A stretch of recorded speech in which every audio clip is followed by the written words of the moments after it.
টাক মাথা, গোল গোল চোখ তাকিয়ে হাড় হিম করা কাহিনী শোনালেন মধুমিতা। তার ডিভোর্স, প্রেম, ব্যক্তিগত জীবন নিয়ে অনুরাগীদের মনে আগ্রহের শেষ নেই। কথা হচ্ছে অভিনেত্রী মধুমিতা সরকারের। তার অভিনয় জীবন নিয়ে যত না কথা হয়েছে, তার চেয়েও বেশি কথা হয় ব্যক্তিগত জীবন নিয়ে। যদিও কারোর কোনো কথায় গুরুত্ব দিতে রাজি নন নায়িকা, নিজের শর্তে বাঁচেন মধুমিতা। এই পুজোয় জীবনে নতুন মানুষ আগমনের সুখবর দিয়েছেন অভিনেত্রী। প্রেমিক দেবমাল্য চক্রবর্তীর সঙ্গে নানা ধরনের ছবি পোস্ট করতে থাকেন।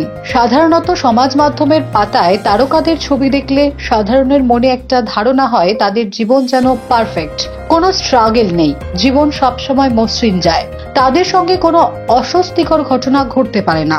কিন্তু সবসময় তেমনটা একেবারেই নয়।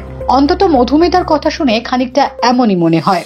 এমনই এক হাড় হিম করা অলৌকিক ঘটনা সম্প্রতি এক পডকাস্টে ভাগ করে নেন নায়িকা, যেখানে তাকে প্রশ্ন করা হয় তার সঙ্গে কখনো কিছু ঘটেছে কিনা, তিনি কখনো এমন পরিস্থিতির সম্মুখীন হয়েছেন কিনা।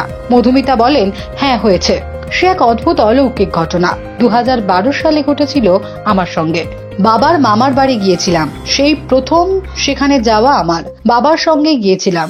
সেখানে পৌঁছে আমি বললাম যে ওয়াশরুম অর্থাৎ বাথরুম যাব। ওয়াশরুমে গিয়ে দেখি সেখানে একটি আয়না রয়েছে, একেবারে রাজকীয় আয়না, পুরনো হয়ে গিয়েছে সেটা বোঝাই যাচ্ছিল। যাই হোক, মুখে জলের ঝাপটা দিয়ে সবে আয়নায় তাকিয়েছি, দেখি টাক মাথা, গোল গোল চোখ তাকিয়ে রয়েছে। 1 সেকেন্ডের ব্যাপার, তারপর আর দেখিনি। পরে মা পুরো বিষয়টা বুঝিয়ে বলেছিল ওটা নাকি তার ছোট ঠাকুমা ছিলেন। মধুমিতার জন্মের আগেই মৃত্যু হয় তার বাবার ছোট পিসির, তিনি ওখানেই থাকতেন। নায়িকা বলেন, অনেক ছোট বয়সে তার স্বামী মারা যান। শেষের দিকে উনি খাওয়া দাওয়া করতেন না।